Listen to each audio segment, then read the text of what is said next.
万亿负债的恒大还没有破产，但是有些债主已经先他一步而去了。曾经建筑装饰界的一线企业深圳广田股份，现在不得不变卖资产求生存。广田最大的客户就是恒大，他持有恒大逾期未兑付的商业承兑汇票达到32.47亿。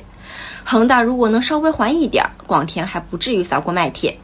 其实这还不是最惨的，还有一家装饰企业叫金螳螂，被恒大拖欠了41亿，做幕墙门窗的嘉裕股份13.16亿。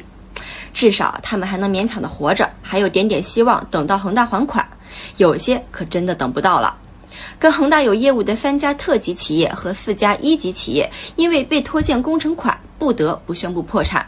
这其中就包括了修建世界第1高楼迪拜哈利法塔的企业南通六建，他们扛住了最苦的工地，却没有扛过债务压身。代理了恒大1/3项目的承销商易居